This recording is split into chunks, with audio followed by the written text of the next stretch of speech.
Tu as l'impression que la fin, c'est là, il n'y a même pas 20 ans. Non. Chaque génération, quand on fait, c'est comme si. Il arrive là. Oui, ça va finir là. La question concernant la petite. Mais les signes aujourd'hui. Bon, je pose la question là maintenant. Tu as commencé là. Fais-le mieux. C'est bon? Ok, tu manges. Oui, parle, mon cher, le temps quand on sait. Donc, quand tu regardes l'apôtre Paul qui parle au 1er siècle, quand il parle, ceux qui l'écoutent ont l'impression que ça a fini. Que ce soit lui, que ce soit bien. Il parle comme si là, il y a encore trop 100 ans, ou je ne sais pas si c'est plus que ça. On voit qu'en notre temps aussi, c'est pour ça que c'est dans sa question qu'on dit avenir là. Quel avenir alors qu'on voit que peut-être tout est fini. Que tout est fini. Que tout est fini.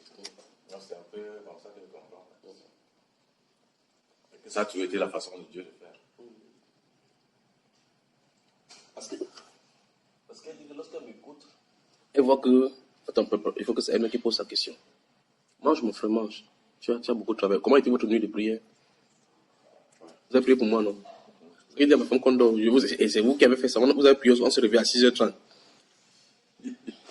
On a dormi au point où quand le cas des enfants est venu, je me suis tout se fenêtre comme ça. Que pardon, le chauffeur, il était obligé de partir avant de revenir encore. Donc vous avez bien prié, on a bien dormi. Comme tu as bien dormi, non?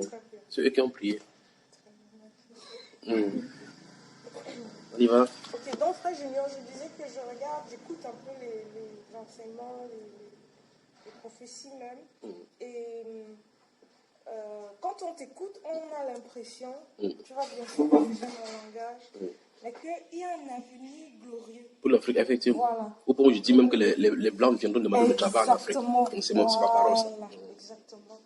Et c'est très beau aussi, c'est très encourageant, mais en même temps, sauf est-ce qu'on se trompe, on a aussi l'impression que nous vivons la veille de ce qu'on appelle le retour de Christ. Sachant que ce retour correspond à une période de calamité. Des catastrophes. Voilà. Peut-être j'en parlais plutôt de l'avenir glorieux ici, ce côté-ci. Du coup,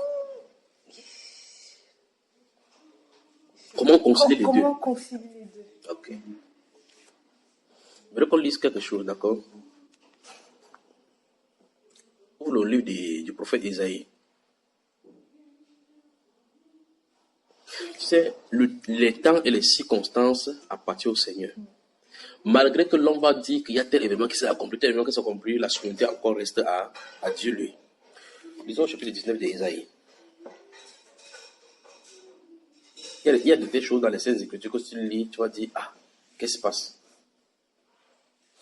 Isaïe, le prophète, chapitre 19. Lisons doucement. Vas-y, verset 1, lit. Oracle sur l'Égypte. Voici l'Éternel est monté sur une nuée rapide. Il vient en Égypte. Et les idoles de l'Égypte tremblent devant lui. Et le cœur des Égyptiens tombe en défaillance. J'armerai l'Égyptien contre l'Égyptien. Et l'on se battra frère contre frère. Ami contre ami, ville contre ville, royaume contre royaume. L'esprit de l'Égypte disparaîtra du milieu d'elle. Et j'anéantirai son conseil. On consultera les idoles et les enchanteurs, ceux qui évoquent les morts et ceux qui prédisent l'avenir. Et je livrerai l'Égypte entre les mains d'un maître sévère. Un roi cruel dominera sur eux, dit le Seigneur, l'Éternel des armées. Attends d'abord, tu as vu la traite négrière? Tu as vu ça? Oui. Donc c'est Dieu qui a préparé cela pour que les Africains soient amenés en captivité. Il n'y a pas de pays qui n'a jamais été en captivité. Même l'Égypte qui avait dominé jadis sur Israël a été en captivité. Tu vois cela? Il y a la Syrie qui a été aussi en captivité. Donc ici, clairement, l'Esprit est en train de parler de la traite négrière. Et c'est Dieu qui dit qu'il va mettre sur lui. C'est pour ça que tu vois cette farouche opposition contre les Blancs maintenant. Parce qu'on va voir tout ce qu'il en a. On dit qu'un maître cruel. Donc quand on dit les Blancs, on fait ça. Comment se fait-il que comment tu peux expliquer? Parce qu'ici, on parle par exemple de ceux qui évoquent le mot et ceux qui évoquent les esprits. Que les Africains, tu entends que la majorité des chefs africains qui étaient jadis dans le temps, que ce soit Matepo Samba, tous les Seko Kourou là-bas, avaient de la magie de qui pouvaient disparaître. N'est-ce pas? Comment au monde on pouvait toujours les attraper jusqu'à finir avec les populations? Pourtant, ils ont cette puissance-là. Ils ont des puissances, pas vrai? Ils sont puissants. Pourquoi? Parce que Dieu avait fermé les divinités là. pour faire exercer sa puissance, sa vengeance au travers de ces personnes qui sont venues pour dominer. Quand, pour le cas d'Israël, quand Israël devait aller en captivité, quand Nebuchadnezzar est venu, Israël a reçu la prophétie du prophète Daniel. Il a dit que soumettez-vous à lui, parce qu'on ne peut pas résister. Et compter sur Dieu, non.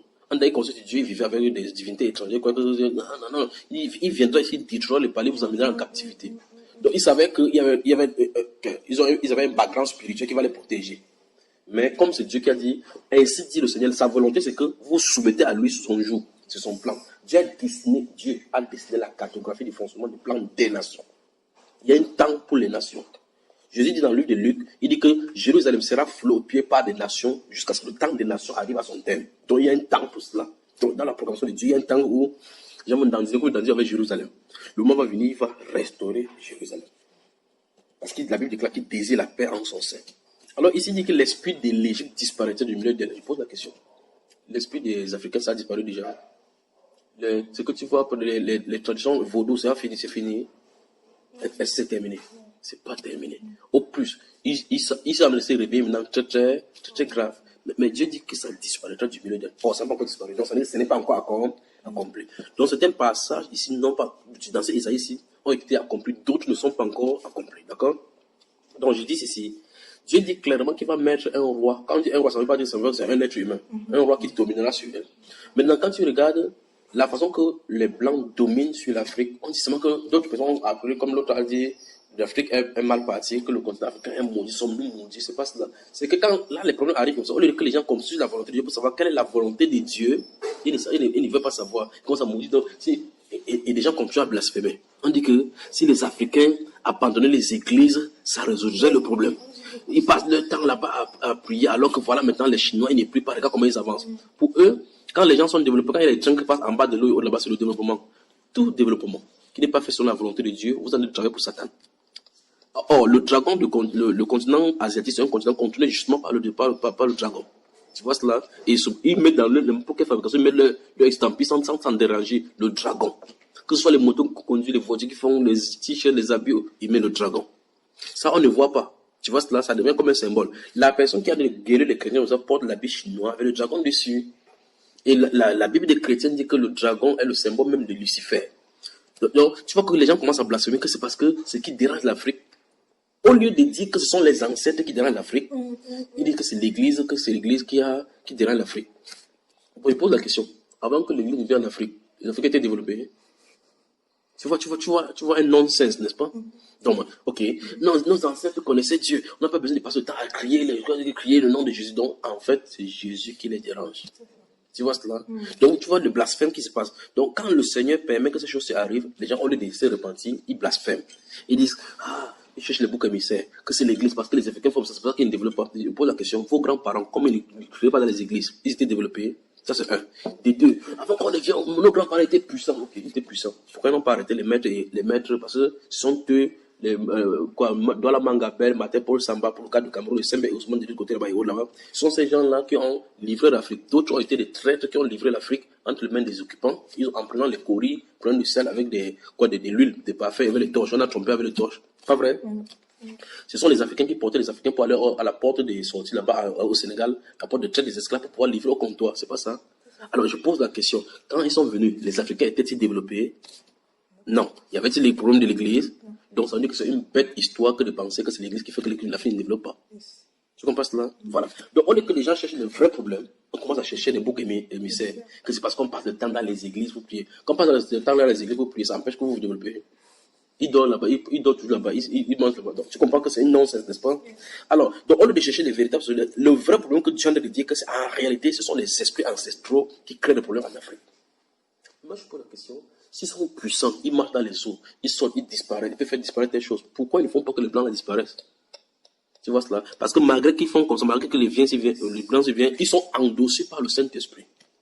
Tu vois? Parce que le Saint-Esprit utilise une personne pour punir une autre personne, un royaume pour punir un royaume. Pas que le royaume qu'il utilise pour détruire notre royaume est plus juste.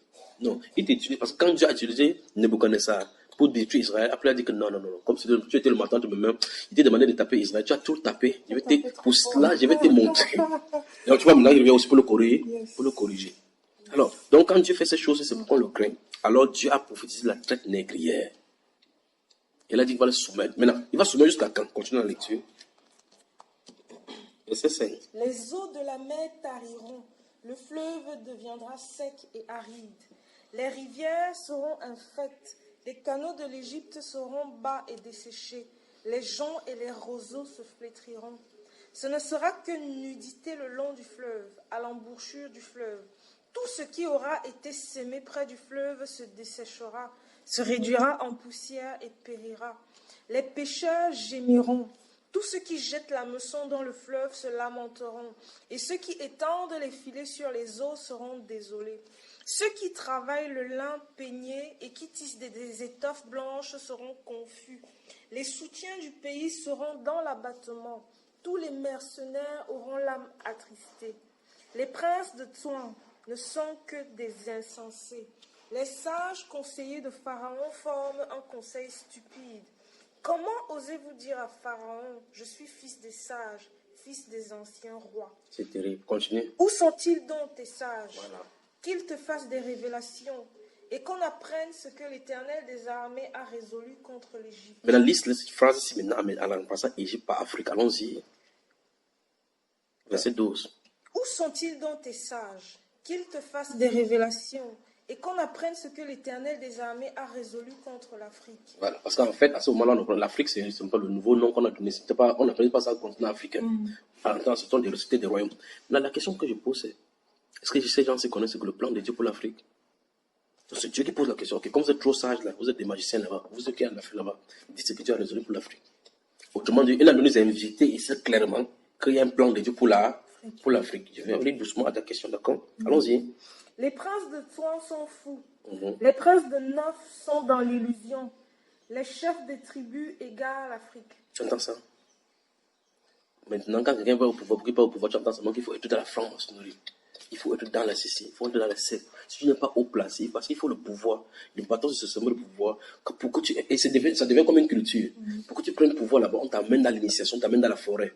Pour que les démons, les ancêtres, il dit après ça les ancêtres, pour masquer, pour ne pas faire les gens, il dit les ancêtres. On dit que les divinités. Parce que s'il dit démons, on va dire, ah! Donc vous allez voir les démons, c'est les démons. On dit que la forêt sacrée. Bon, sacrée comment? Est-ce que c'est le Saint-Esprit qui est? Non. Ce sont des ancêtres. Les patriarches d'antan, non. Ce pas les patriarches d'antan, ce sont des démons. Donc quand tu entres là-bas, ce sont des démons qui rencontrent.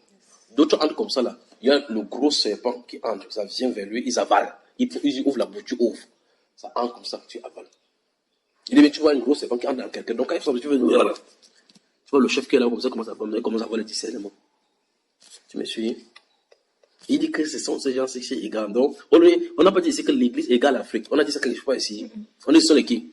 Les chefs. Les chefs des tribus. Les chefs des tribus. Ce sont eux qui égalent. Continuons. L'Éternel a répandu au milieu d'elle un esprit de vertige. Stop. On dit que c'est l'Éternel qui a répandu au milieu d'eux. Donc il a saccagé les esprits là partout. Un peu comme on saccage les fourmis quelque part. Quand ça te pique pas ici, ça te pique pas ici, ça te pique pas ici. Continue. Pour qu'ils fassent chanceler les Africains dans tous leurs actes, comme un homme ivre chancelle en vomissant. Et l'Afrique sera hors d'état de faire ce que font la tête et la queue, oui. La branche de palmier et le roseau. Il dit, en ce jour, l'Afrique sera comme des femmes. Elle tremblera et aura peur, en voyant s'agiter la main de l'Éternel des armées, quand il la lèvera contre elle. Donc, quand Isaïe écrit ceci 800 ans avant que Jésus ne vienne, c'est couché là. Jésus vient, il fait ses trucs, il part. On dit que quand en ce jour, donc Isaïe reste 800 ans avant Jésus, il voit ce qui va arriver en Afrique. Je suis en train de m'approcher doucement vers la réponse à ta question, jusqu'à ce qu'on découvre ce qu'il a là. Mais souvent, nous, il a posé la question, est-ce qu'on connaît le plan de Dieu pour l'Afrique? Continuons. Et le pays de Juda sera pour l'Afrique un objet d'effroi. Voilà. Dès qu'on lui en parlera, elle sera dans l'épouvante, à cause de la résolution prise contre elle par l'Éternel des armées. Vous pensez que les prédications, quand Isaïe prêchait comme ça, quand il lisait comme ça, les auditeurs qui étaient là entendaient ce qu'il disait? Ça veut dire qu'Isaïe finit, tu prophétises pour nous ici, là. Frère Junior, le pays de Juda, c'est mis pour Israël. C'est pour Israël. Ça veut dire que l'Afrique doit avoir un problème avec Israël. Exactement. Enfin, il a toujours eu un problème avec Israël. Parce que maintenant, les gens sont en train de dire que le vrai Juda, c'est en Afrique. Le vrai Israël, c'est l'Afrique. Continuons. En ce temps-là... Voilà, il dit en ce temps-là. Quel temps? Ce temps dont il a de voir. Il y aura 5 villes au pays d'Afrique, Non. d'Égypte. Au pays, Au pays d'Égypte. le pays d'Égypte, ça veut dire que l'Afrique, oui. Oh, il y aura 5 villes en Afrique Qui parleront la langue de Canaan et qui et qui jureront par l'Éternel des armées. l'une d'elles, Sera appelée ville de la il donne le destruction. nom de ce pays. C'est quand même terrible que les gens lisent la Bible, ils ne peuvent même pas faire des recherches. Il dit qu'il y aura combien? 5 5. Où? en Afrique. En Afrique. Suivons bien ce que ça va se passer. Il dit qu'il y aura 5 villes au pays, en Afrique, qui parleront la langue des Canaan. 5. La langue des Canaan. En ce temps-là, cette époque dont je suis en train de voir, il y aura 5 villes. Bon, donc 5 pays en Afrique. On parle la langue des Canaan là-bas. Et l'une de ces villes-là, et l'un de ces pays, sera appelé pays de destruction. Donc, ça veut dire que si vous regardez le nom de ce pays, vous regardez l'interprétation de son nom, ça va dire pays de destruction. Mais c'est quand même simple de trouver. Ne me dis pas qu'il te dit ça. Je me dis que c'est Non, j'ai arrangé pour que vous au fassiez. Maghreb, Non, les cinq j'ai arrangé pays pour que arabes. vous fassiez des recherches. Et donc, continuons maintenant.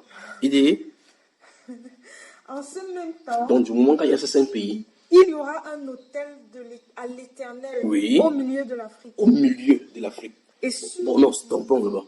Le milieu de l'Afrique, c'est. l'Afrique centrale. Mais comment on peut prophétiser, voir ces choses, et devant nous, et on prophétise, et vous dites que, comment? Bon, ok, prenons un exemple simple. Depuis donc là, est-ce qu'il y a un monument en Afrique centrale? Il dit bien depuis donc qu'ils avaient parlé, est-ce qu'on a déjà vu ces non, monuments? non. On n'a pas encore vu. Non. Mais Jésus est en train de venir. Comment, parce que si Jésus vient, c'est pour mettre fin aux choses, c'est parce que quand il va venir, il va résoudre ce problème, il va se censé saccager. Si Esaïe dit qu'il y aura, parce qu'il dit, c'est l'ainsi dit le Seigneur, c'est qu'il y aura, n'est-ce pas? En même temps, parce qu'ils sont devenus peser ça pour équilibrer. En même temps, Jésus est en train de venir. Et nous sommes au chapitre 19. Au chapitre 12, 11, il avait parlé de la naissance de ce Messie-là. Le chapitre 7, il en a parlé. Donc, finalement, il est né. Donc, forcément, c'est vrai ce qu'il a dit. Il dit que, c'est ce même temps-là que ces pays seront positionnés, il y aura une ville qui va invoquer le nom du Seigneur. Donc, un monument va construire. Bon, maintenant, nous sommes à la veille du retour du Seigneur Jésus-Christ. Ce monument n'a pas encore été construit. Donc, ce monument sera construit. On va faire ces choses avant qu'il devienne. Ça veut dire que la venue du Seigneur Jésus-Christ est après ceci. Tu vois la longueur des éléments, n'est-ce pas? Continuons, c'est pas fini là. Ce sera pour. En ce même temps. En ce même temps, il y aura un autel à l'Éternel au milieu de l'Afrique. Et sur la frontière, un monument à l'Éternel. il a situé exactement le pays où ça se trouve. Ne me dis pas que je ne connais pas le pays, d'accord? Et puis, il dit, quand ça sera positionné à cet instant-là, qu'est-ce qui va se passer? Ce sera pour l'Éternel des armées un signe et un témoignage dans l'Afrique. Ils crieront à l'Éternel à cause des oppresseurs. Stop. Et nous nous trouvons dans cette époque. Tu vois que les Africains sont en train de crier à la libération. Ils crient, ça sort de tous les côtés. Que les France arrêtent leur système colonial, que les gens se quittent, que chacun prenne sa responsabilité, que chacun quitte. Tu vois, il n'y a pas eu de moment dans l'histoire où les Africains ont crié comme ça. Ça sort de partout. Tu vois, ceux qui sont dans la diaspora disent que si vous ne voulez pas faire des choses, même dans les espaces, si vous ne voulez pas qu'on vienne ici, cessez de piller notre Afrique. Parce que quand vous venez ici, nous allons toujours venir. C'est pas ça? Le moment est positionné. Oh, bien, pendant que ce moment s'est positionné, positionnons Jésus. Jésus ne peut pas venir avant et que cette prophétie se réalise après. C'est avant. Parce qu'il faut que le nom du Seigneur soit glorifié. Bon, on va évoquer son nom. Parce que le nom du Seigneur, quand Jésus vient prendre l'église pour partir là-bas, c'est le cataclysme seulement. Parce que tout ce qui va invoquer le nom là-bas, maintenant, ça sera plus ça. Donc, toutes ces prophéties doivent s'accomplir. D'accord? Il dit, c'est ce moment, si ce pays se positionne, ou bien le monument est construit là-bas, au centre de l'Afrique, d'abord aux environs de la frontière, il dit, ce sera pour l'Éternel des armées un signe et un témoignage en Afrique. Ils crieront à l'Éternel à cause du procès et il leur enverra un sauveur et un défenseur pour les délivrer. Voilà. Tu vois ça? Et c'est Jésus donc. Donc il y a le moment de réveil qui arrive en Afrique. D'accord? Donc le moment arrive, c'est-à-dire que l'ange de l'Afrique va se lever maintenant pour contester devant le Seigneur maintenant que c'est le moment de que l'oppresseur. Parce que chaque pays a son ange. Chaque continent a un ange. Chaque pays a des anges. Chaque eau, que tu vois le territoire là-bas, a des anges. L'air dans un continent, dans un endroit, a des anges. Il y a des anges qui ont un peu, ils ont des anges. Donc tout cela a des anges. Donc quand c'est le moment de que l'autre se règne, il dit maintenant que c'est le moment de quitter. Tu vois cela? Donc il dit ici, à cause des oppressés, il les enverra un sauveur, un défenseur pour les délivrer. Mais ce qui est écrit, c'est ce que nous sommes de voir devant. Donc quelque chose arrive, le moment arrive, il y a un réveil qui se prépare en Afrique. Tu vois cela? Donc, quand tu finis les prophéties, après, comme tu veux dans la Bible, le Saint-Esprit dit, viens dans le monde. En tout cas, tes prédécesseurs ont parlé de cela. C'est là, c'est écrit là, noir et blanc. Tu vois cela? Continuons. Et l'Éternel sera connu des Africains. Alors, stop. Donc, ça veut dire qu'il y aura une confrontation entre les divinités africaines et les divinités des dieux. Donc, tout ce que les gens sont en train de faire, les sorciers bouddhistes, les gens de vaudou et autres, quand ils ne sont bien santé, quand le Saint-Esprit va descendre en Afrique, on va contester pour voir maintenant si les dieux africains sont les vrais dieux. Il y aura la confrontation du monde Carmel encore. Une fois de plus, on positionne cela. Il ne peut pas avoir de réveil après Jésus, après la venue du Seigneur Jésus. S'il y a un réveil, ça va se positionner avant la venue du Seigneur Jésus. Parce que quand ça sera enlevé, ça va faire place donc à l'Antichrist pour que l'Antichrist fonctionne dans sa plénitude. D'accord? Et allons-y. Et l'Éternel sera connu des Africains, et les Africains connaîtront l'Éternel en ce jour-là. Ils feront des sacrifices et des offrandes. Ils feront des vœux à l'Éternel et les accompliront. Amen. Donc, ça veut dire qu'il y aura maintenant le sacrifice chrétien, les lèvres qui confessent son nom. Les chrétiens vont confesser le nom du Seigneur Jésus-Christ en Afrique, véritablement. Ce ne sera pas les prières dans les histoires qu'on fait les bruits là. Continuons. Ainsi, l'Éternel frappera les Africains. Oui. Il les frappera, mais il les guérira. Qui a lancé la colonisation de l'Afrique? Qui va les délivrer? C'est Dieu. C'est pour ça que le changement ne peut pas arriver à la manière qu'eux ils veulent. C'est à la manière de Dieu. Tu vois? Donc, il dit c'est moi qui les frappe, c'est moi qui guéris. Continuons. Et ils se convertiront à l'Éternel, qui les exaucera et les guérira. Donc, ça veut dire que pour que ces moments arrivent, il faut qu'il y ait quelqu'un, les gens qui vont prêcher, que les gens se préparent, que les gens se préparent, que c'est votre moment. C'est votre moment, soyez disposés. Et puis quand ça va se faire, comme le réveil va commencer, quand ça va commencer à s'allumer, poum, poum, en Afrique, vous allez entendre, ce sera grave, c'est bon. Ça va parcourir l'Afrique, balayer l'Afrique. Ça va faire que les Africains vont commencer à rentrer en charter, développer l'Afrique, de façon que Dieu va faire prospérer la terre. Il y a, écoute-moi bien maintenant, il était dit maintenant de façon exclusive. Les Européens n'ont même pas encore exploité le sous-sol africain. Donc tout ce qu'ils ont fait pendant des millénaires, là, ça n'a pas encore changé un seul iota des virgules de ce qui se passe ici. Parce que celui qui produit toutes ces choses dans le sous-sol, tu vois, les gens qui font les explorations de puits de pétrole, ils vont dire que, ce qu'on appelle en anglais drilling. Quand ils vont faire le drilling, ils vont dire que non, c'est pas exploitable, c'est le sous-sol fini. Dieu, ça ne peut pas tarir. C'est ainsi dit le Seigneur, les richesses sont encore là, c'est des liens encore ici, tu vois, ça sera abasourdi. Donc ça veut dire que depuis que les gens exploitent le sous-sol là, il y a des choses qu'ils n'ont même pas encore découvert sur le sous-sol africain. Ça se trouve là-bas. Je me sens bien là maintenant. En ce même temps, Oui. il y aura une route d'Afrique en Assyrie. Oui. Les Assyriens iront en Afrique. Oui. Et les Africains en Assyrie. Oui. Et les Africains, avec les Assyriens, serviront l'Éternel. Donc, tu vois clairement, il peut dire quelque chose dans son cours de l'étranger. Tu vois clairement que l'Amérique va passer le commandement en Afrique. Tu vois ce qui est écrit là? Tu vois ça? Un renouveau total. Continuons. En ce même temps, Israël sera, lui, troisième, uni à l'Afrique et à la Syrie. Oui. Et ces pays seront l'objet d'une bénédiction. C'est terrible. Bon, comment il dit donc qu'il y a un moment glorieux qui vient pour l'Afrique? Tu dis, comment tu peux dire un moment glorieux alors que Jésus vient? Est-ce qu'il dit que Seigneur ne vient pas, laisse-nous amener notre moment glorieux? Je dis ce qui est avant que Jésus ne vienne. Cette pensée, c'est comme les gens disent que Jésus qui vient, et quoi, peut-être qu'il va venir le lendemain en 2020 ou 2021, c'est pas comme ça que ça se passe. D'accord? Regarde 2024, 25, 26 et 27. Regarde comment le Saint-Esprit va balayer l'Amérique. Regarde bien ça. Et après, regarde les cataclysmes qui vont arriver. Que Dieu nous prête longue vie, on vit toutes ces choses. Alors, donc tu vois, et maintenant, j'ai dit, dans une autre prophétie, il dit, si vous êtes en Amérique et que vous êtes chrétien, vivez bien en tant que chrétien ou bien quittez l'Amérique. Parce que, regarde, tu vois un ange s'asseoir comme ça, là, vous savez, les grosses chaînes comme ça, les grosses chaînes. L'ange a fait comme ça. Et depuis, il a détourné ça comme ça. Quand il va faire comme ça, là, c'est le choc. Quand quelque chose brusquement tombe dans l'eau, boum, comment ça soulève là, non? Ça se plan physique. Mais quand ça se passe spirituellement, quand ça fait ça, boum, subitement, les tourbillons commencent. Le conscience se fend, l'eau entre dans le creux, ça racle. Ça dit que non, la tour de New York, les tours là-bas, on a la plus grande tour de ça va se dissoudre comme le vent. Donc tu imagines une tour comme ça, où il y a 3000 personnes à l'intérieur, ça va dissoudre. Il y a des endroits où ça va créer des passages dans le continent, où ça risque de scinder le continent américain en deux. Où subitement, il y a l'eau commence à passer dans l'Amérique, comme ça là, dans un endroit où il n'y en avait plus. Combien de maisons vont tomber? Combien de maisons vont faire? Tu imagines par exemple que voici Douala et Yaoundé, subitement, quelque chose arrive, un tremblement arrive, où ça écarte Douala et Yaoundé totalement, ou bien il y a un vide entre Douala et Yaoundé. Tu peux imaginer si ça passe sur ta maison et autres là-bas. Et je dis, Si vous êtes en Amérique, cherchez refuge dans le Seigneur, véritablement en tant que chrétien. Si vous n'êtes pas chrétien vraiment de la vraie façon, quittez l'Amérique parce que les soins, quand ça va arriver à un moment donné, quand ça va faire boum, même les aéroports seront coupés, les zones où il y a les avions, ça va traverser là-bas, ça va balancer les avions dans l'eau, saccager tout avec les catastrophes qui vont avoir lieu. Qu'est-ce qui arrive? Qu'est-ce qui arrive? Ils vont comme ça maudire Dieu. C'est même pas que c'est à cause du péché qu'ils vont là-bas.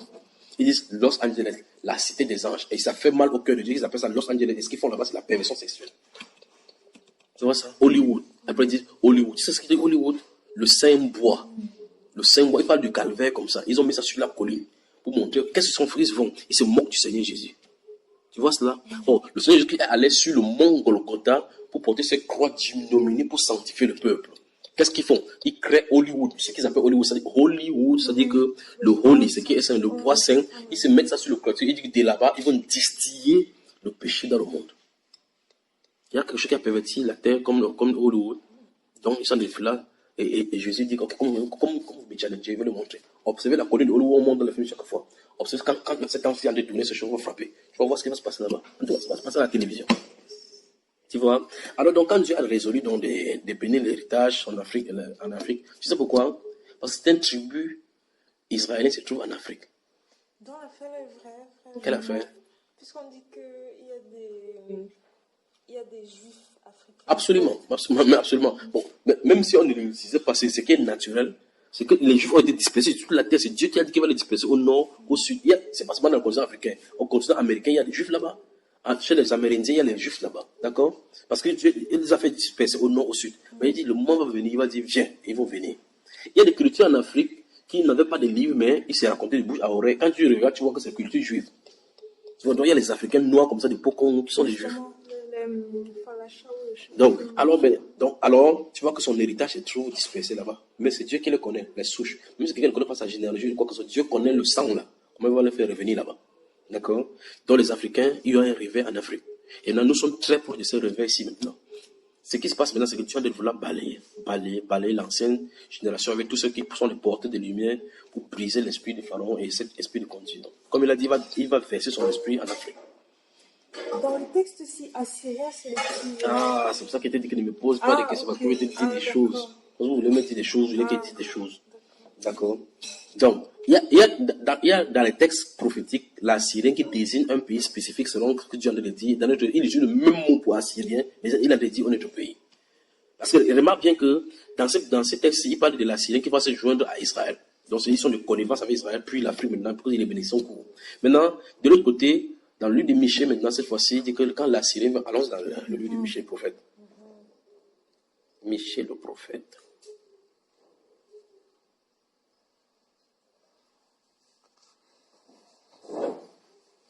Oui. Ok. Lisons le chapitre 5 de Michée.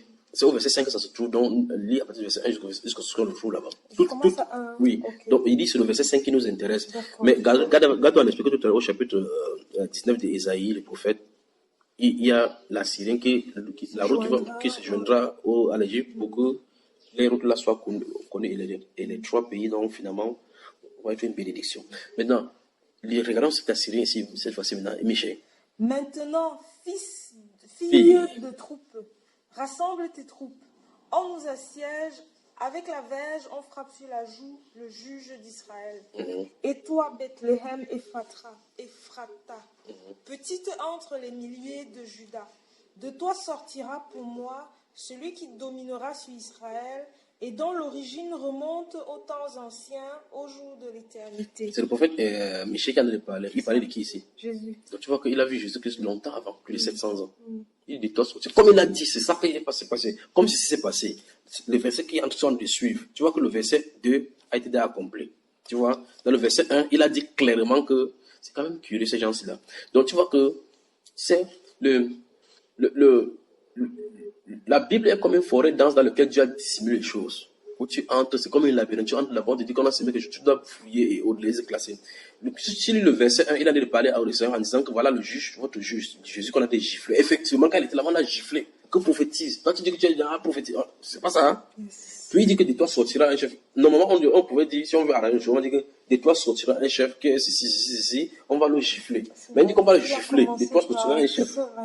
C'est terrible. Continuons. C'est pourquoi il les livrera jusqu'au temps où enfantera celle qui doit enfanter. Il voit ce qu'Isaïe a vu, n'est-ce pas? Et le reste de ses frères reviendra auprès des enfants d'Israël. Voici une prophétie maintenant. Bon, les enfants d'Israël sont les enfants de Dieu. S'il dit de le reste de ses frères, il peut donc encore finalement de qui? Donc tu vois qu'il y a le peuple de Dieu dispersé dans les nations. Il dit, et le reste de ses frères. Donc il dit, voici le but pour lequel cette femme-ci va enfanter, pour que celui-ci vienne. La mission de Jésus-Christ caché. Les rassembler. Tu vois cela, les rassembler. Caïphe va dire, je ne vois pas qu'il est important que c'est un seul homme qui meurt pour tout le peuple. Il dit, c'est pas seulement pour tout le peuple, c'était afin de réunir les enfants de Dieu dispersés. Voilà ce qui est écrit ici. On dit que le but pour lequel l'enfant vient, lorsque l'enfant va venir, c'est pour faire que les frères d'Israël, les frères d'Israël, tu as vu cela? Ce sont les frères, que le reste de ses frères viennent pour s'assembler, pas vrai? Il se présentera et il gouvernera avec la force de l'Éternel. Tu vois que ceci ne s'est pas accompli à sa première venue. Parce qu'il n'a pas gouverné à la force de l'Éternel, il ne gouverne pas encore. Voilà. Avec la majesté du nom de l'Éternel, son Dieu. Et ils auront une demeure assurée. Ceci n'a jamais encore été accompli. Jusque-là, ce n'est pas encore accompli. Ceci n'a pas encore été accompli. Car il sera glorifié jusqu'aux extrémités de la terre. Pas encore accompli. Donc le verset 4 n'a pas encore été accompli. Une seule trace. Continuons. C'est lui qui ramènera la paix. Lui, on parle de toujours la même personne, oui. Lorsque l'Assyrien viendra dans notre pays. Donc vous voyez que maintenant, on parle maintenant du roi du Nord. Tu vois cela? On parle maintenant de la Russie et de la Perse. C'est pour ça qu'il faut faire attention avec la Syrie dans les Saintes Écritures.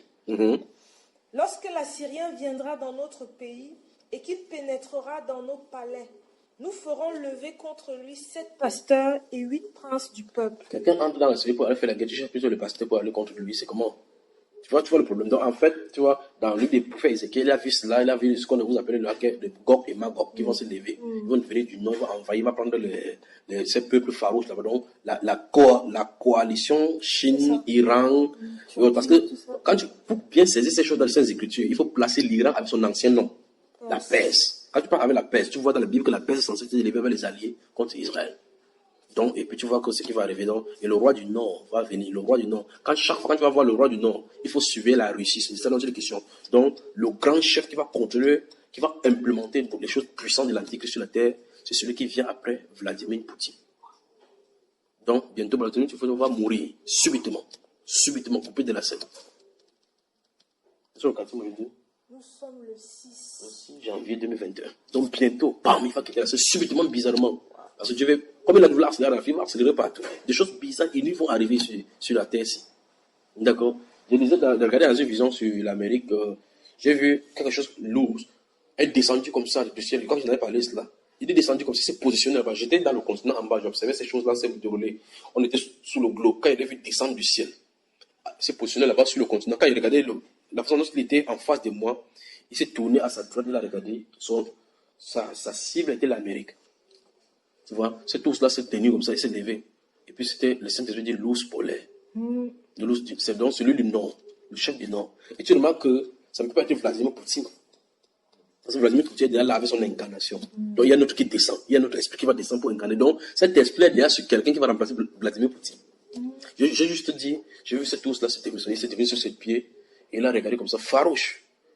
Il a regardé comme ça. Mais cette blanchée, il avait une blanchée, et il a regardé à sa droite. Donc, j'ai regardé le continent américain à ma gauche, et puis il était face à moi en haut comme ça, et puis donc il a regardé à sa droite, donc à ma gauche, et par contre il a regardé l'Amérique. Le Saint-Esprit me dit c'est l'Amérique, parce qu'il est censé là. Un de ces jours, l'Amérique va se lever sur le coup de comme de pomme que la Russie va le surprendre dans le frappe. Bam! Il va frapper. L'Amérique sera frappée d'abord avant qu'ils attaquent Israël, parce que c'est l'Amérique qui est le soutien d'Israël. Il faut frapper le temps pour qu'ils se concentrent sur leurs choses comme ça, qu'ils se rendent de faire sur Israël. Mais ils ne savent pas que Dieu les a rassemblés là-bas pour ça, pour les juger. Ils vont croire peut-être qu'ils sont de faire la mesquination, donc ils se font les choses comme ça pour pouvoir surprendre Dieu. Mais tu vois que Dieu a prévu que quand ils vont venir là-bas, Dieu va venir faire lever contre cette pasteur. Donc le moment va venir, les princes et les gens qui vont défendre Israël se seront déjà dans le pays. Donc Satan a son plan, il travaille son plan sous le plan de Dieu.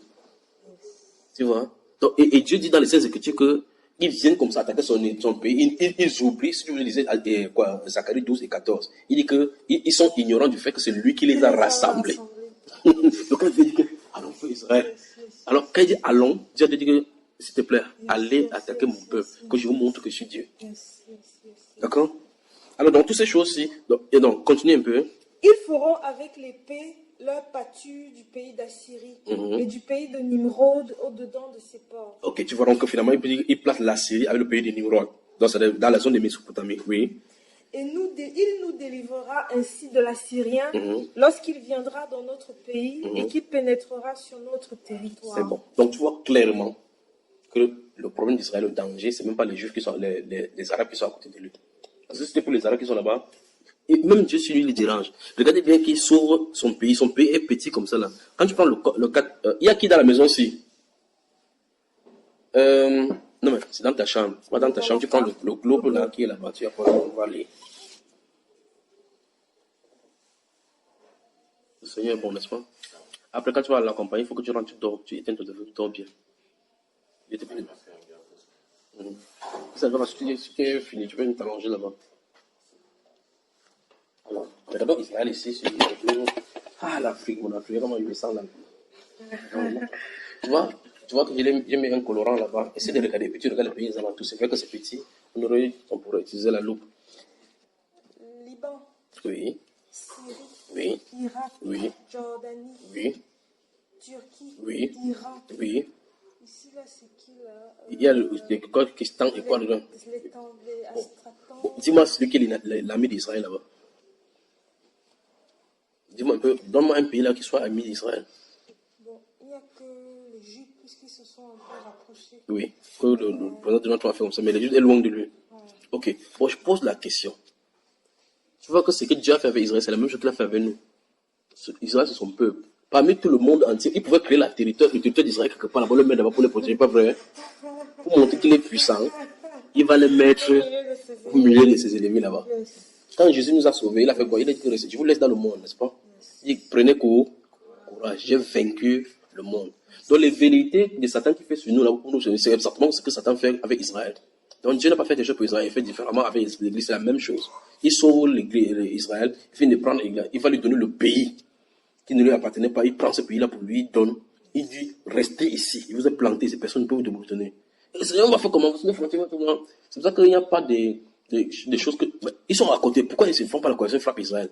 Parce que Dieu veille sur Israël. Michael est celui qui est le principal gardien là-bas. Notre Dieu est puissant, pas vrai? Le plus grave, c'est que si tu dis quel est le plus beau du pays, tu vas dire qu'il y a New York, il y a la Suisse. Mais Dieu dit que c'est ça le plus beau du pays.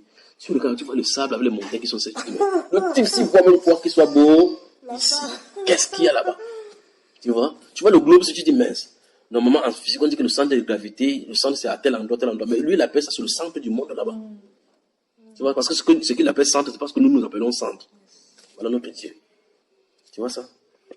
Que Dieu te bénisse. Après, quand tu pars dans ta chambre, tu y vas par la suite. Des questions? Donc, tu as compris maintenant la chose. L'enjeu, c'est que ce n'est pas nous qui déterminons les périodes.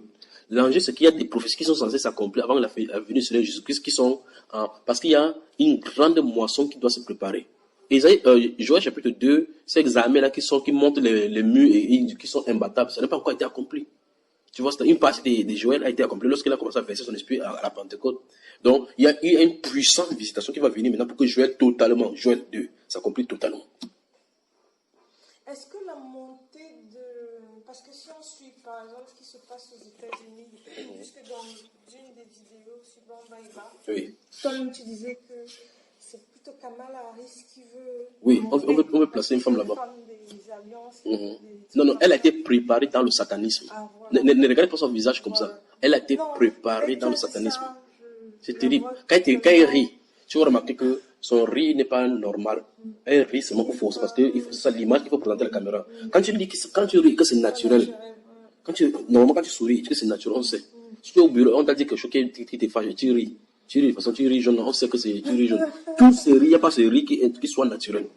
C'est-à-dire qu'il soit de son être. Parce qu'elle est incarnée par une divinité. Voilà. C'est pour ça que ce qui se passe là-bas, c'est la force du mal contre la force du bien. Oui. Donc, mais finalement, l'Amérique aura une femme président. Il attend que ces éléments se séparent. Donc, il parle maintenant de ce qui est vu et ce qui est écrit. C'est écrit là. Donc, disons qu'elle va monter et tu viens de sortir une autre prophétie là que après Vladimir Poutine, il y a quelqu'un qui vient. Même pas après, ça va, il va chuter, Dieu va couper, Dieu va le couper. Justement, c'est ça qui me perturbe, Oui. frère Junior, parce qu'ils viennent pour installer l'antéchrist. Oui. Or, la glorieuse période d'Afrique n'est pas encore là. Est-ce ça dit que cette période va concorder avec l'assise de l'antéchrist? Non. C'est pour ça que je suis un peu troublée. La grande assise de l'antéchrist, il y a une chose aussi qu'on regarde, c'est l'accélération des choses de Dieu. Je remarque très bien que dans les 10 dernières années, les choses vont en train de s'accélérer. Bon, qui ne nous dit pas que dans d'ici 3 ans, 4 ans, Dieu va accélérer encore les choses. Donc, il y aura beaucoup d'accélération sur la terre vers la fin. Parce que Dieu dit qu'il va précipiter des choses. Il n'y aura plus l'attente, il n'y aura plus de délai dans l'accomplissement des prophéties. Vers la fin, le temps va courir. Prenons un exemple simple. Quand vous prenez comment on appelle cela? Il y a un truc de temps là. Parce que quand il n'y a pas la chronologie, il y a un truc qu'on a versé du sable. Et puis ça coule ici doucement. Remarque bien ceci. Quand ça pèse en haut, ça sort doucement. Mais plus ça arrive vers la fin, plus ça s'accélère. Donc il y aura l'accélération des prophéties vers la fin. Mais le complément, l'implémentation, la périodicité et les événements, ça reste sous la diligence du Seigneur. D'accord? Pour nous, c'est de titiller dans le temps, dans la Bible, dans la parole, pour voir ce que l'Esprit dit pour cette époque. Mais quelle époque glorieuse pour l'Église. Quelle époque glorieuse pour l'Église. Et en plus, là, mitigée par les puissants des ténèbres qui sont là. Je rends grâce à Dieu d'avoir été dans cette époque-ci. Mais quand bien même je disais ça depuis presque 11 ans, je disais, et le réveil arrive, les gens ne voient pas cela venir, mais chaque esprit sait maintenant qu'il y a quelque chose qui ne va pas maintenant, pas vrai? Donc au fur et à mesure, il dévoile la chose. Quand ça va encore s'approcher d'ici 2 ou 3 ans, les gens sauront véritablement qu'en réalité, les prophètes ont parlé qu'il y a des réveils. Voici ça maintenant. D'accord? Et comme le Seigneur dit, le monde est sous le pouvoir du méchant, du malin. Et la tentation de Jésus, le diable dit, tout ça m'a été donné, oui. Qui gère le monde? C'est Dieu sous couverture. Il a donné son sous-prophète et Satan. Puisque en ce temps, la Bible déclare que tout pouvoir vient des dieux. Donc ça veut dire que c'est Dieu qui octroie le pouvoir, comme Pharaon avait octroyé le pouvoir à Joseph. Bon, quand il a donné la domination, on ne va pas dire qu'il n'a plus de main mise là-dessus. Pas vrai? Parce que quand même Joseph avec la domination surtout pour aller voir son père, pour prendre son père là-bas, pour aller enterrer son père, il a demandé la permission à Pharaon pour pouvoir partir hors de l'Égypte pour aller à le faire. Parce que sinon, tu ne peux pas sortir de ton territoire, le territoire de ton commandement sans demander l'ordre à celui qui t'a donné le commandement. Moi, il peut sortir de ce pays s'il va à l'extérieur facilement. Mais un ministre ne peut pas sortir de ce pays qu'il prend pour pas au voyage. Absolument. Voilà, donc c'est comme ça. Quand tu as reçu le mandat de quelqu'un, tu ne peux pas fonctionner hors de ton mandat sans demander à quelqu'un, à la personne qui t'a octroyé le mandat. Pas vrai? D'autres questions bibliques? Une réponse biblique. Et comme on parlait un peu d'Israël et des Juifs, c'est pour ça que je t'ai demandé, dans l'affaire là est vrai, voici ce que j'ai un peu lu, frère Junior, c'est qu'en réalité, les tribus d'Israël, c'est les peuples. C'est-à-dire qu'on dit souvent que Dan, c'est les Danois, Ephraïm et Manassé, c'est grand. Non, c'est pas comme ça. Non, c'est pas comme ça. En réalité, il y a eu des dispersions. Si tu vas en Israël maintenant, il y a même des gens qui vont habiter le territoire d'Israël que Dieu ne connaît pas comme les Juifs. C'est-à-dire qui y habitent et qui parlent même la langue là-bas. Parce qu'il y a eu plusieurs déportations, ou bien plusieurs... Je prends un exemple simple. Tu es né d'un père camerounais et tu es né en France avec une mère centrafricaine. D'accord? Entre-temps, ta mère centrafricaine, ses parents est centrafricain et l'autre est italien. En même temps, ton père qui était camerounais, qui t'a accouché, son père était aussi danois. Tu es de quelle nationalité? C'est compliqué, non? Et tu prends chaque des deux parents des autres, il a des nationalités différentes. Tu vas dire que finalement, tu es d'où? Tu vois le problème? Donc, ça veut dire que quelqu'un ne peut pas dire de façon authentique. C'est pour ça que ça reste sur la diligence des dieux, justement. Parce que quand il dit effectivement qu'il va réunir le peuple, quand tu regardes sur le plan humain, tu vois, une fois de plus, c'est compliqué. Tu ne peux pas les retrouver. Parce qu'en réalité, pendant que les gens sont dans la dispersion, si tu prends sur Néhémie, par exemple, tu vas voir que la Bible déclare, quand il était sur Néhémie et sur Esdras, la Bible déclare que la majorité des enfants d'Israël ne comprenaient plus la langue hébraïque, ils ne parlaient plus la langue juive. Ils parlaient que la langue de ce pays-là. Pourquoi? Et ce sont les Juifs, les gens qui avaient plus les enfants, les femmes de ce pays, ils ont engendré. Bon, je pose la question. Les enfants qui sont nés d'un père juif, ils sont quoi? Ils sont juifs. C'est le mec quoi? Cananéen pour l'autre, Manzani pour les autres, n'est-ce pas? Après, vous plus maintenant, ceux-là vont aussi épouser une Israélienne. qui ont une apparenté ici. Et tu vois donc qu'en réalité, les Juifs sont dispersés partout. C'est pour ça qu'il a dit que quand ils seront comme le sable de la mer, un seul reste sera sauvé. Jésus les connaît totalement, il va les faire venir. Donc personne ne peut dire maintenant que nous sommes tous des Juifs de façon authentique. Le seul fait que tu parles la langue, ça ne veut pas dire que tu es chez les Juifs. Abraham était juif. Non, juif est venu du temps des rois. Abraham n'était pas juif, il était hébreu. La Bible dit de lui qu'il était hébreu, d'accord? Donc il n'était pas juif. Les Juifs sont venus longtemps après parce que ça vient sur Judas. C'est le troisième petit-fils. D'accord? Alors, c'est sur cela qu'on a commencé à dire que c'est les Juifs. Les Juifs, là est venu le nom juif. Parce que Dieu ne le connaît pas sous le nom des Juifs. Juif, c'était pour la tribu de Judas. D'accord? Et donc, ça a fini par donner pour le peuple, tout le peuple, on dit le peuple juif. Mais c'est le peuple d'Israël. Le peuple, ce qu'on appelle juif, normalement, c'est pour la descendante de Judas. Mais on a eu à appliquer le nom du quand on dit juif, c'est pour tout le pays. Dans la généralité, oui, c'est ça. Donc, Abraham, lui, il était hébreu. Il n'était pas un juif, d'accord? Il était hébreu. Et donc, par conséquent, si on regarde encore une fois, en prenant Abraham comme ça, là, regarde bien, si on prend Abraham, que Abraham était hébreu. Mais Ismaël est sorti d'Abraham. Donc, Ismaël n'est pas un arabe, c'est un hébreu. En fait, c'est où je voulais tu vois? Et tu vois clairement que Moab est frère à Abraham, parce que c'est l'autre, c'est son sang. En disant maintenant, le Moabite s'est marié encore avec Israël. Et finalement, la race pure, c'est quelle? Mais souviens-toi, Dieu a préservé la race pure. Il y a le sang qui n'est pas mélangé, c'est au milieu.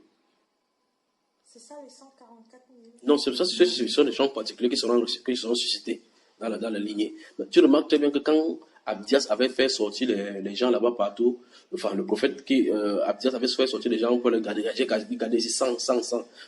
Quoi, Élie, le prophète a dit, ils ont fait tuer tous les prophètes, je restais seul. Il dit non. J'ai encore 7000 hommes. Et je me suis réservé. Donc, sur notre plan, on peut regarder que tout est perverti, c'est grave. Dieu a un reste. Un reste, selon l'élection qui les préserve. Donc, si nos yeux, même si les ethno-scientifiques et tous les autres chercheurs écrivent les livres en disant que d'après Samuel, d'après quoi, comment ça s'appelle, Diop, ça s'appelle Senghor, d'après ceci, ils ne sont pas des références. Ils sont des références dans la culture scientifique mondaine. La référence, c'est le Seigneur.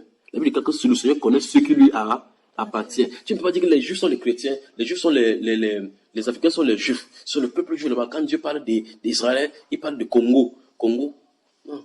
C'est Dieu qui connaît ce qui lui appartient. Et la Bible déclare que pour être d'Israël, ils ne sont pas tous les enfants d'Abraham. C'est pas ce qui est écrit. Et pour être d'Israël, ils ne sont pas tous les enfants d'Abraham.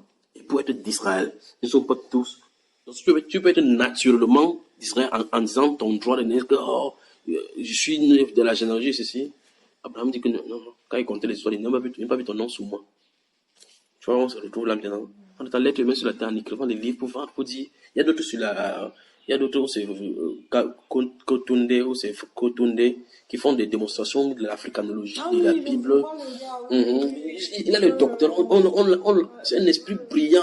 Je les regarde dans la Bible et dis, vraiment. C'est avec raison que le Saint-Esprit disant dans les Écritures, il dit que c'est vantant d'être sages, ils sont devenus fous. Mais ça me permet de te poser une question que je voulais te poser. Pose toutes tes questions. Frère Junior, si tu lis certains textes égyptiens, sumériens, tu as vraiment l'impression puisqu'ils disent que c'était avant les psaumes, parce que c'est oui, je connais tout ça, je connais tout ce fait là-bas, oui. On a l'impression que c'est vraiment copié-collé. Bon, je pose la question. La télévision vient d'où? Et que tu me réponds, la télévision que tu vois là, l'ordinateur, ça vient d'où? C'est Big qui a fabriqué ça? Non. C'est IBM qui a fabriqué? Mais ça vient d'une technologie. Ça vient d'une technologie. La technologie là vient d'où? De l'intelligence humaine. De l'intelligence humaine, ça vient d'où? De Dieu. Bon, la Bible déclare que invoque-le et te répondra. Dans une situation de communication, ils font un objet A et un objet B, un canal de communication, non? Quand tu appelles Dieu, tu appelles comment? Dieu. Non, il veut dire que tu l'appelles comment pour causer? Père. Non, quel est le moyen que tu utilises? La prière. La prière, ok. Comment on a fait? Le téléphone est venu comment? Pourquoi tu appelles quelqu'un qui est à la distance, tu es en front, tu appelles que Sœur Grâce, est-ce que le frère vient, est-ce que je lui parler? Pourtant, vous n'êtes pas là. Tu vois très bien que quand tu fais, tu ne me vois pas, mais on parle, n'est-ce pas? Ok. Quand tu as entendu parler des visions, n'est-ce pas? Quand le prophète Balaam dit, je vois maintenant, je me prosterne, l'homme qui se prosterne et que les yeux s'ouvrent, quand il voit ça dans quoi? L'esprit. Ok, donc c'est la télévision là-bas. Je suis en train de pour ta question, parce que beaucoup de personnes disent que la Bible a usé le plagiat, que l'histoire de Moïse ne s'est jamais passée. C'est comme tu as dit là-bas dans le truc sumérien et truc là-bas dans le livre des morts, des torts, et ainsi de suite. Lorsque tu vois ces choses-ci se dérouler, et tu poses la question de, ok, cette implémentation de cette technologie-ci c'est Satan qui l'a implémentée sur la terre. Maintenant, d'où est-ce que la vision est? C'est venu où? La vision quand tu vois la vision, c'est sur un écran que tu vois. Alors, ça veut dire que l'écran, donc, que vous avez sur le plan physique, c'est toujours sur le plan spirituel. Bon, qui est venu dire ça sur le plan physique? C'est Satan, non? Bon, qui a copié qui? Hein? Ok, si c'est Satan qui a copié, maintenant je réfère maintenant la parole. Tu es prêt? Psaume 119. Toute question biblique a une réponse biblique. Psaume 107. 119. Ah, 119, pardon. Quand tu vas lire, tu as vu? Oui, Alors, ouvre le verset 89. Lis-nous ça. À toujours, ô Éternel, ta parole subsiste dans les cieux. Ok. Tu as dit que la parole du psaume de David était où déjà? Déjà que c'était où avant David? C'est-à-dire que quand David parle, oui, non, laissons David. Donc, le texte attends. Voici David qui naît sur la terre d'Isaïe et sa maman.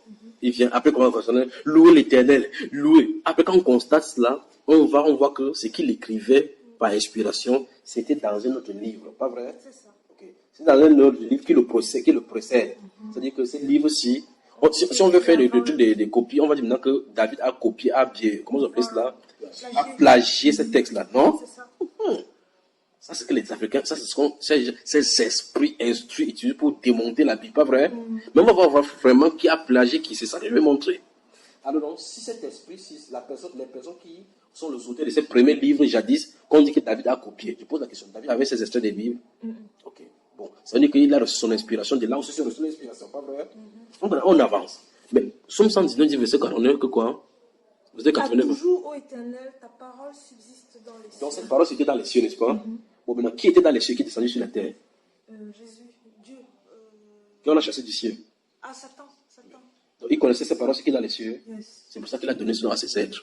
Yes. C'est donc pour ça qu'il les a inspirés ça dans toutes les cultures. C'est pour ça que tu vois, comme tu entends les trinités sataniques, Brahma, Shiva et Kiju. Tu vois, effectivement, quand on parle de Trinité catholique, on présente là-bas Dieu le Père, Fils, Saint-Esprit, on voit la mère, l'enfant de ce côté dans toutes les divinités. Mais qui a implémenté cette divinité avant? C'est pour ça qu'on prend ces choses, on dit que non, le culte des chrétiens est inspiré d'Isis et autres, parce qu'en fait, c'est parce qu'il connaît ces choses-là dans les cieux, il a mené sur la terre d'abord avant pour créer la confusion. Donc Satan a plagié Dieu.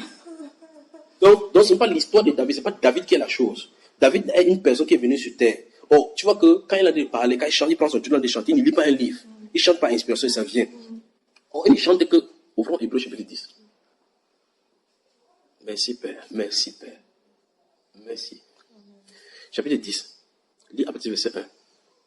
Écoute bien ce qu'il dit. En effet, la loi qui possède une ombre des biens à venir et non l'exacte représentation des choses ne peut jamais, par les mêmes sacrifices qu'on offre perpétuellement chaque année, amener les assistants à la perfection. Autrement, n'aurait-on pas cessé de les offrir? Parce que ceux qui rendent ce culte, étant une fois purifiés, n'auraient plus eu aucune conscience de leurs péchés. Mais le souvenir des péchés est renouvelé chaque année par ces sacrifices. Car il est impossible que le sang des taureaux et des boucs ôte les péchés. Oui. C'est pourquoi... Stop. Il dit c'est pourquoi. Donc, il y a une impossibilité par rapport aux anciennes façons de faire. Il dit c'est pourquoi. Il va introduire maintenant quelque chose. Suivons très bien, méticuleusement ce qu'il a dit. Allons-y. C'est pourquoi Christ, entrant dans le monde, dit, oui. Tu n'as voulu ni sacrifice ni offrande. Stop.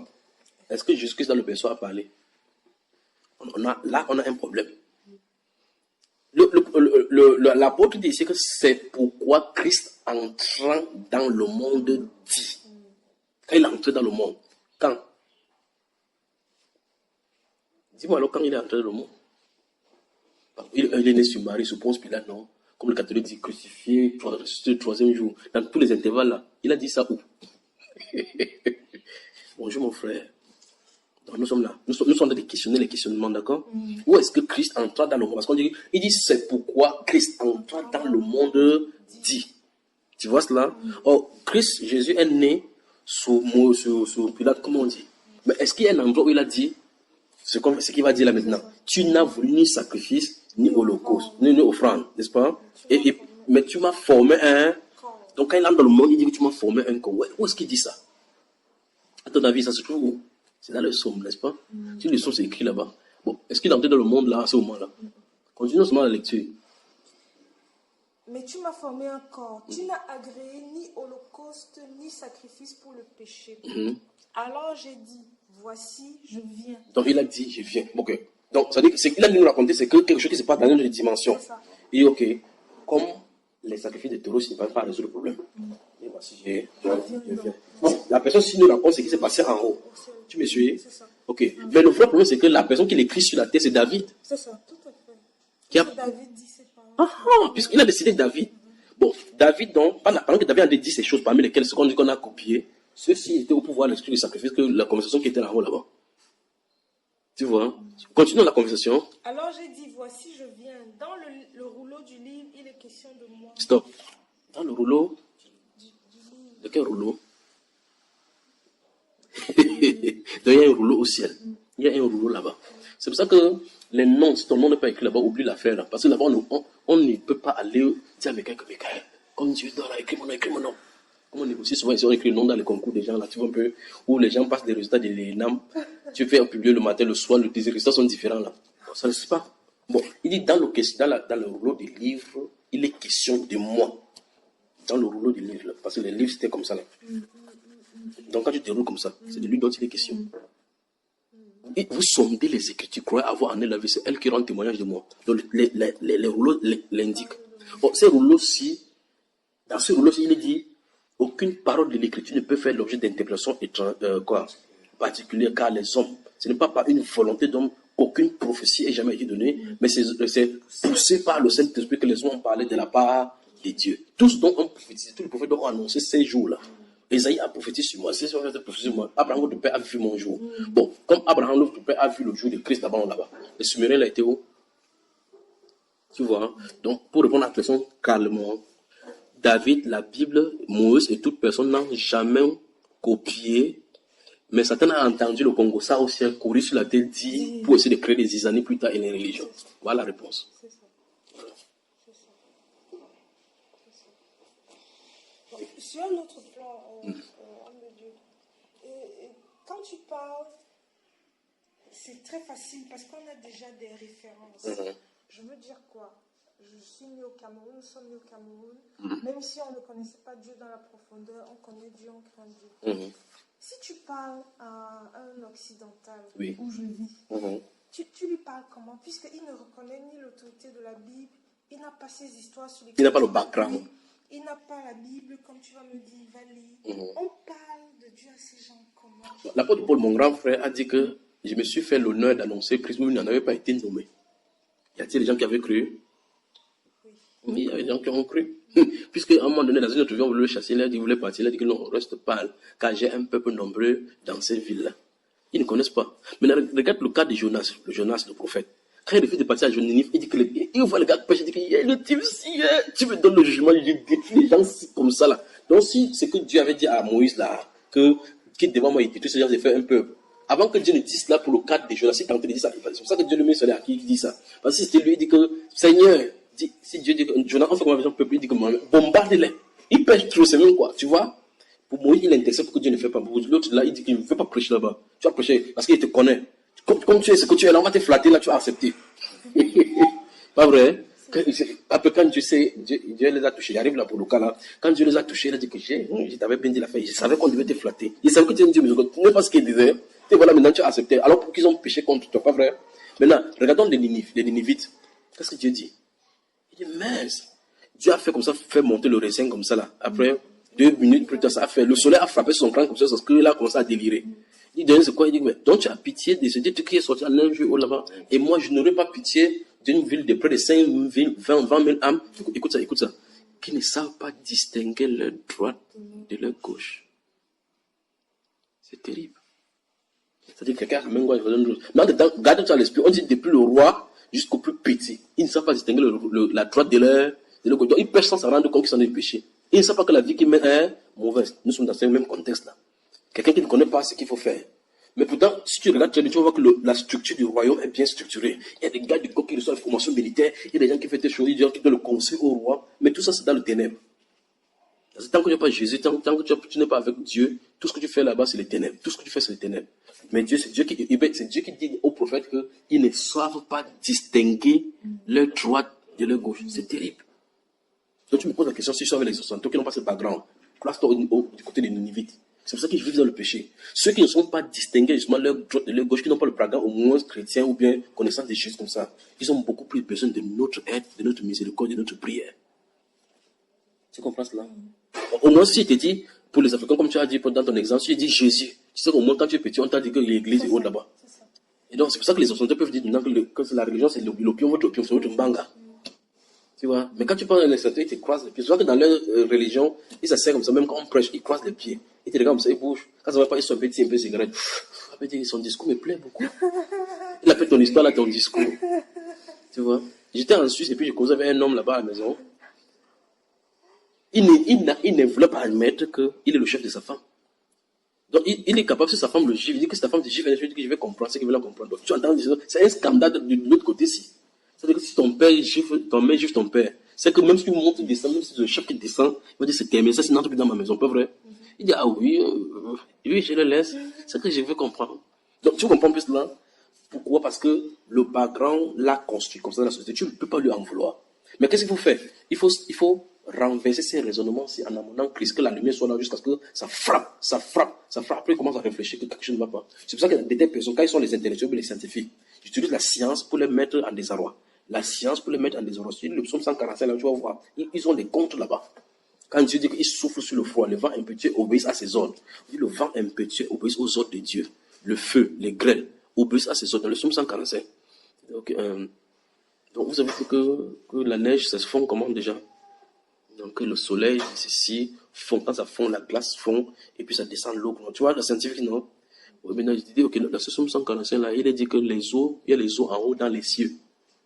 Dans les cieux. Vous avez dit que l'eau fait comment pour se former ici? Donc l'azote, l'atome de l'eau H2O se rencontre avec ceci, le soleil fait comme ça. Bon, ok. Le soleil, c'est sur la terre ici, parce que dans les cieux, il n'y a pas le soleil.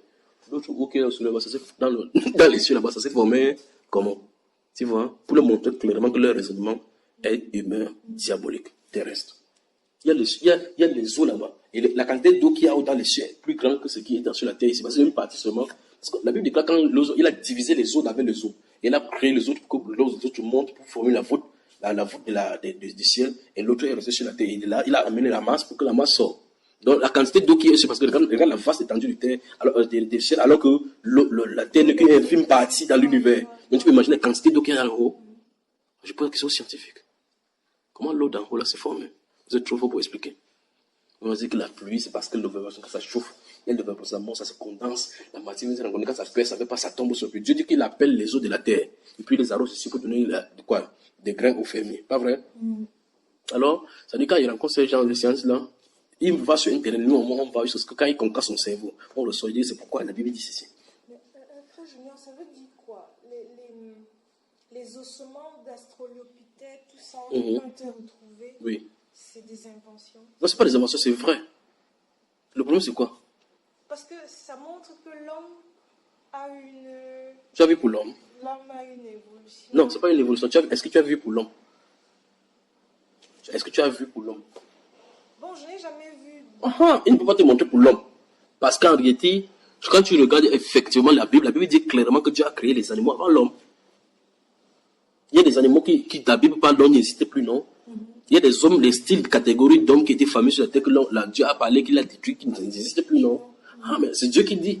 C'est parce que les scientifiques disent que non, il y a l'homme est passé de tel état et tel état. C'est parce qu'ils ne voient pas le début de cela qu'ils peuvent conclure que non, voici certainement ceci a fait probablement ceci, a fait probablement ceci. Quand Dieu a créé la terre, les animaux, quand il dit il a créé les animaux, il a créé ceci, l'homme a été créé en dernier lieu pour commander. Dieu n'a pas créé l'homme et puis créé les animaux pour qu'il commande. Les animaux sont précédés, sont les prédécesseurs de l'homme. Donc l'homme vient pour leur commander des choses qui existaient avant.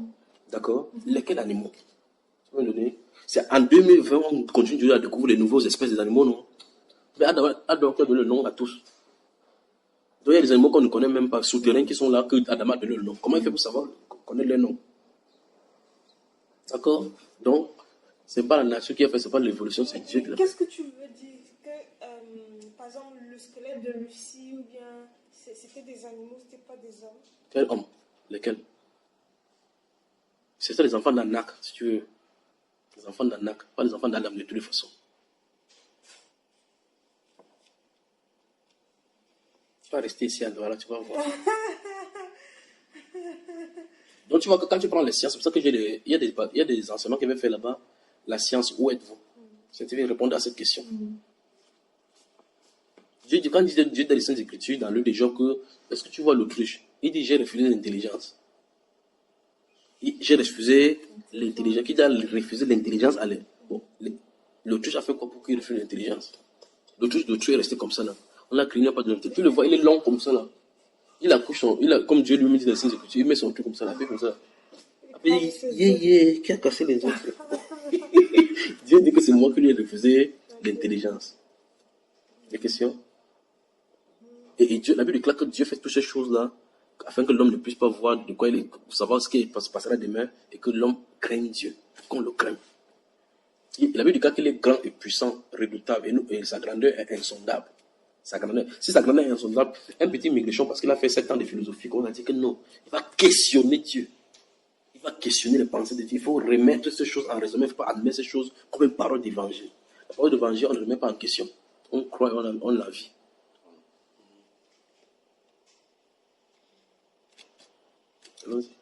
S'ils sont forts, ils répondent aux questions que Dieu a répondu à Job. Connais-tu le lieu résident de la lumière? Par où il passe par où? Tu connais comment il se divise? Tu dis, ouais, quand on met le prisme, qui te dit que le prisme ne te manque pas?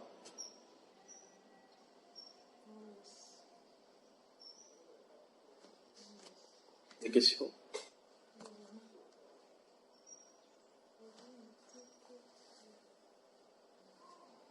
Elle a noté ces questions pour ne pas oublier. C'est elle qui fait bien. Il y a des gens qui quittent de l'étranger, qui quand ils veulent voir le fruit, ils veulent poser des questions. Après, il fait un signe. C'est qu'on a fait le ndolé, manque, comme ça, après, il oublie. C'est quelque chose dans la vie, il dit, ouais! Il devait poser telle question. Donc, tu as bien fait de noter tes questions. Elle les a notées, hein. Parce qu'au fur et à mesure qu'on parle, les questions lui viennent. Bon, on a déjà parlé de ça, mais je reviens quand même.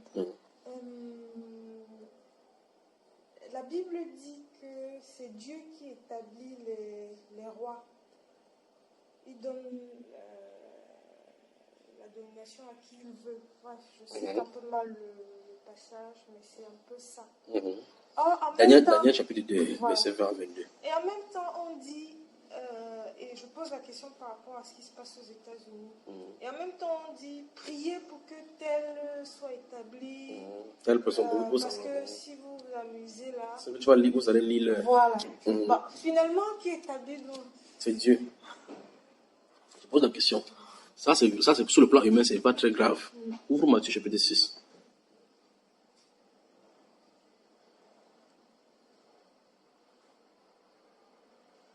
On y va? Oui. Lis verset 14 et suivant. Si vous pardonnez aux hommes leurs offenses, votre Père céleste vous pardonnera aussi.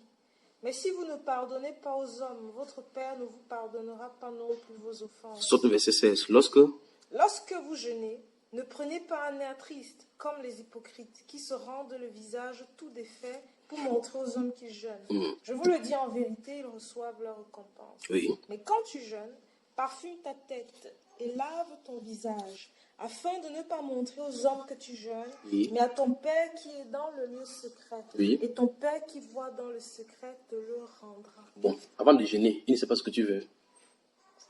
C'est après le jeûne qui va voir pour te rendre. Je monte plus haut maintenant, verset 10, en descendant.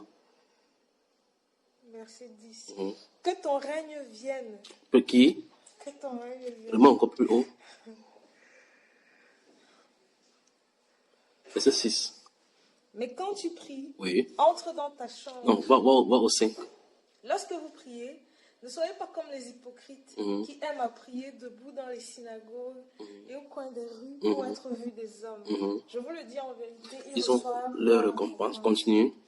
Mais quand tu pries, entre dans ta chambre, ferme ta porte et prie ton Père qui est dans le lieu secret. et ton Père qui voit dans le secret te le rendra. Donc, dans le livre de Jean, chapitre 11, quand il était à la tombe là-bas, il est entré dans sa chambre pour prier pour le cas comment il s'appelle son ami là, de Lazare. Il a crié à haute voix, tout le monde entendait comment il priait, non? Remonte encore plus haut. Là où il a enseigné à prier. Tu vois les choses de la Bible, non? Allons-y. Peut-être chapitre 5. Non, chapitre 6, là, peut-être verset 1. Gardez-vous de pratiquer votre justice devant les hommes Oui. pour en être vus. Oui. Autrement, vous n'aurez point de récompense auprès de votre Père qui est dans les cieux. Continue. Lorsque donc que tu fais l'aumône, ne sonne pas de la trompette devant toi, comme font les hypocrites dans les synagogues et dans les rues, Oui. afin d'être glorifiés par les hommes. Oui. Je vous le dis, en vérité, ils reçoivent Leur leur récompense, récompense. oui. Mais quand tu fais l'aumône, que ta main gauche ne sache pas ce que fait ta droite, Oui. afin que ton aumône se fasse en secret, et ton Père qui voit dans le secret te le rendra. Continue. Lorsque vous priez, ne soyez pas comme les hypocrites qui aiment à prier debout dans les synagogues et au coin des rues pour être vus des hommes. Je vous le dis en vérité, ils reçoivent leur récompense. Verset 9. Voici donc comment vous devez prier. 1, Notre Père qui est aux cieux, 2, que ton nom soit sanctifié, 3. que ton règne vienne. Stop. Je pose la question. On doit prier que Son règne vienne. le troisième maintenant. Que ta volonté soit faite sur la terre comme au ciel. Bon. Toi et moi, et que nous sommes sur la terre, quand il formait sa volonté là, il nous avait consulté. Est-ce qu'il nous a consulté? Non. Quand il avait programmé son histoire de règne là et son temps que ça va se passer, il a fait tout et tout pour nous cacher même la date, non? Même le jour, non? Il a dit personne ne connaît, c'est le personne qui. Mais il te demande de prier que son règne vienne. Sans répondre à ta question, tu dis, on dit que le Donald Trump, tous les autorités viennent de lui, mais on a de prier que les chrétiens prient que de telles choses. Mais finalement, qui établit qui? Dieu veut que l'homme participe à ses œuvres. Dieu veut cela. C'est ça. Parce qu'en fait, il n'a pas besoin de nous pour faire quoi que ce soit. Tu vois cela? Il n'a pas besoin qu'on prie pour qu'il nous réponde. Parce que la Bible déclare que la parole n'est même pas encore sur mes lèvres, qu'entièrement tu les connais déjà. D'accord?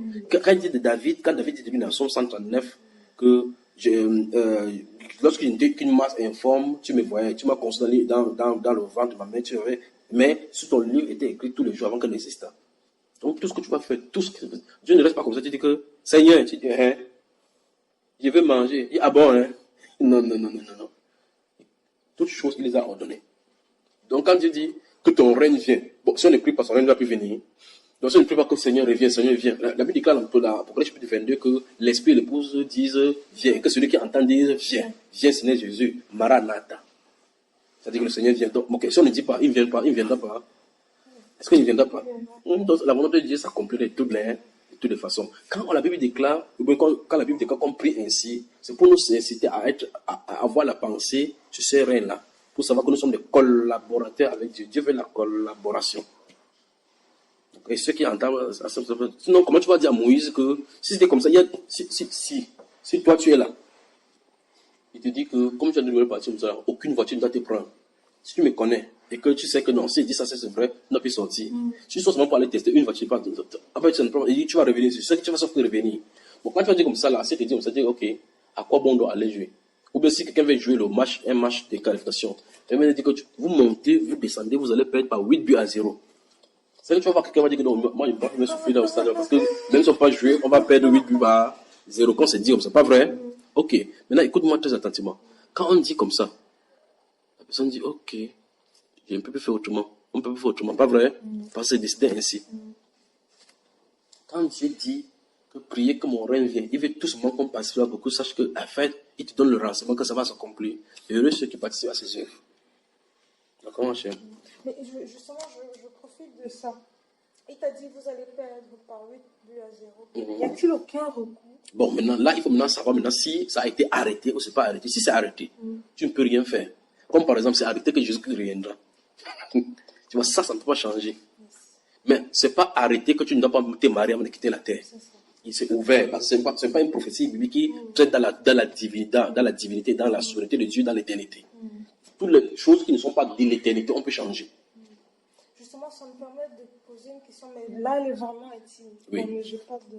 On est en famille. Oui, j'aime ça. On est en famille. Il va appeler le frère là.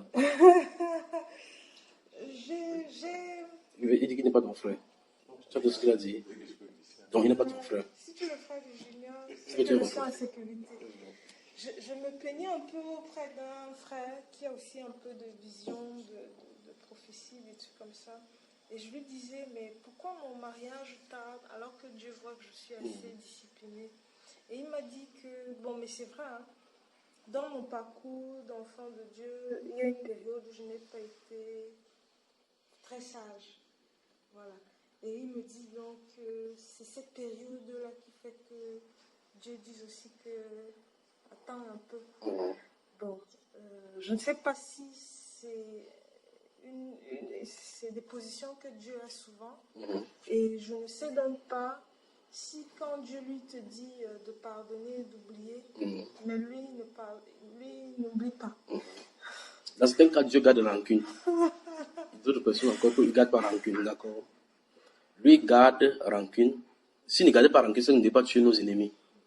C'est ça qui est bien avec Dieu. S'il ne gardait pas rancune, c'est qu'il ne peut pas te taper. Quand les gens te tapent aujourd'hui, c'est que Dieu va le frapper. D'accord? Parce que Dieu va le. Dans le Ésaïe chapitre 65, 63, la Bible déclare qu'il avait un jour de vengeance dans son cœur pour ses bien-aimés, n'est-ce pas? C'est pour ça qu'il dit qu'il était chicoté bien comme ça, le sang est venu sur mes vêtements. Donc il avait un jour de vengeance. Pour qu'il y ait un jour de vengeance, ça veut dire qu'il a réservé un truc, pardon, pas que l'autre aussi. C'est le jour qui veut me revêtir de ses courroux pour pouvoir travailler. Ça, c'est Dieu. Maintenant, dans le livre d'Émission, chapitre 7, le verset 19, il dit clairement qu'il a une main au-dessus de lui, il va enfouir nos péchés dans la main de l'oubli. Maintenant, ça veut dire que Dieu seul a la capacité d'oublier. Quand tu entends quelqu'un, si un pasteur te dit que pardonne et oublie, le premier volet est de ta nature, le deuxième n'est pas de ta nature. Aucun être humain sur la terre ne peut oublier ce qu'on lui a fait. C'est en se rappelant de ce qu'on t'a fait, c'est ce que tu en fais de ces rappels-là qui est problème. D'accord? C'est Dieu ce qui, quand tu es une prostituée, Dieu te pardonne. Un jour, tu viens, quelqu'un me dit qu'il était prostitué, il ne peut même pas comprendre. Elle est prostituée, comment? Parce que ta nature change. Et on peut retrouver, c'est un peu comme quelqu'un te filme en t'attrapant sur un flagrant délit. Et puis tu dis, voilà, même si tu fais n'importe comment, si on met la bande, on va te voir là-bas. Et puis tu vois quelqu'un fait comme ça, pendant que tu as fait comme ça, quelqu'un fait comme ça, il supprime ça, ou bien il supprime la partie où tu es là. Quand la bande est là, la personne qui dit, c'est la preuve de la culpabilité. Tu restes calme. Et tu non, comme ça, tiens, comme ça. Non, pourtant c'était dans cette bande-ci. Dis avec moi le sang de Jésus, purifie de toute iniquité. Voilà. Donc quand c'est purifié de toute iniquité, ça dit ça a disparu. Tu mets une tâche là-bas, tu mets l'eau de javel, et puis la tâche prend, tu dis, mais il y avait une tâche ici, et effectivement, ça a dissous cela. D'accord? Il n'est pas de ton ressort en tant qu'être humain de pardonner, enfin, d'oublier. Même si tu voudras oublier. Est-ce que tu sais que si quelqu'un te fait un truc de mal et que subitement peut-être c'est la musique de Céline Dion qui jouait, même que tu le veux ou pas, si tu n'étais pas attentif à la musique de Céline Dion, le jour où tu entends ça jouer, ça te ramène l'événement directement là. Et puis tu commences à dire que la musique s'était passée quand on avait voulu ma voiture. Donc le gars là qui a voulu ma voiture là, il va voir.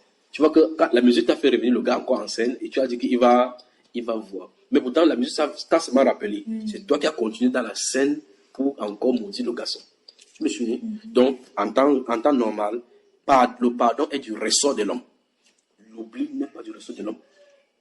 Aucun être humain ne peut pardonner et oublier. Tu peux pardonner et tourner, c'est ça. Ça rejoint ce qu'on les différentes corrections qu'on doit faire dans nos langages. Tu peux pardonner et tourner la page. Parce qu'on tourne la page d'un livre, on peut retourner comme ça. Mais tu ne peux pas oublier. C'est Dieu seul qui peut oublier. D'accord? Parlons donc de toi, puisque ça s'agit de l'intime. Quel que soit ce que tu as fait, le simple fait que tu as pardonné, que tu as demandé pardon, ça règle le problème. D'accord? Mais cette chose, ça ne peut pas arrêter le mariage au point où c'est ceci. Dans Ecclésiaste, la Bible déclare que ce n'est pas parce qu'il y a telle chose que tu peux, c'est pas parce que tu es très belle que tu vas avoir le mariage, ou tu es sale que tu vas manger du pain. Mais tout dépend pour eux des temps et des circonstances. C'est ça donc c'est les questions. Si tu demandais à, comment ça s'appelle, à Esther n'avait jamais souhaité le mariage. En tout cas, si elle rêvait dans son mariage, elle n'avait jamais souvenu, elle ne pouvait pas savoir qu'elle est reine. Tu disais que Esther, il prophétise sur toi au nom de Jésus, tu seras reine. Elle dit c'est la dernière fois. Moi, un païen, un peuple rejeté par Dieu dans le truc. Je vais faire comment pour arriver au palais. Dieu permet la désobéissance des Vashti. Il passe par un conseil pour dire que c'est pourquoi il faut qu'on regarde dans tous les pouvoirs, on regarde des jeunes filles, on a ramené. Il y en avait, elles étaient en soc-soc. La grâce était sur Esther. Esther a fait quelque chose pour mériter ça. Quand elle était parmi les gens qui sont là-bas, les gens qui s'occupaient dans la chambre pour la beauté, et donnaient les précis conseils là-bas. Elles étaient parentés. Pourquoi Esther, celle-là, s'est intéressée à Esther au point de donner le conseil, comment faire pour avoir le roi? au point où, quand le roi la regarde comme ça, comment? Parce que malgré qu'elle était reine, le roi continuait à coucher avec d'autres femmes. Mais c'est elle qui était la reine. Tu comprends cela? Quand elle était là-bas, qu'est-ce qu'elle avait de particulier pour que le roi la sélectionne par rapport aux autres? Tu vois, la grâce de Dieu. Alors quand la grâce est sur toi, c'est sur toi. D'accord? Le mariage, c'est une grâce. Quand tu es une femme don, Dieu ne donne pas le don à n'importe qui. Il donne aux gens qui sont les élus. D'accord? Donc tu es une femme don. Dieu ne peut pas donner comme ça parce que tu vas sûrement te marier pour imitation. Tout dépend pour eux des temps et des circonstances. D'accord? Dis-toi seulement que Seigneur, c'est corsé. Quel est ce vaillant homme pour qui tu as donné? Seigneur, je m'attends à lui. Tu vois un peu à la voiture, on est garé à dehors. À l'intérieur. Tu vois, là, toi, tu peux aller à quelle heure, machin? Dès qu'on finit, je vais appeler l'agence pour voir s'ils ont un départ bientôt. En tout cas, il est 11h parce que le bon venu conseil va t'accompagner. Si c'est possible, comme tu es fatigué, tu vas l'accompagner ce soir. Oui. Repose-toi quand le bon vient, on va t'appeler. Tu vas l'accompagner même seulement tu la mets dans le dépôt, le dépôt l'amène. D'accord? Comme ils ont passé la nuit à prier. Vas-y, tout à l'heure, mon frère. Voilà. J'allais demander, et cette grâce, on la provoque ou elle est là Non, ou elle n'est pas là? Quand tu as la grâce sur toi, c'est sur toi. Le moment venu, ça s'ouvre la porte et ça va ouvrir. Si Esther voulait dire qu'il faut qu'il provoque, reste seulement sous la main de Dieu, comme tu dis. Reste seulement sous la main de Dieu. Là, ça viendra naturellement. Quand ça va venir, tu vas nous inviter au mariage. Non. Que, oh, frère Junior, c'est venu. Reste juste tranquille. Cette voix que tu as de parler depuis, que tu as de détecter, les gens vont nous écouter. Qui est cette soeur-ci? Ils souhaitent la voir. Puis le prince charmant viendra. C'est pas ça, hein? C'est ça.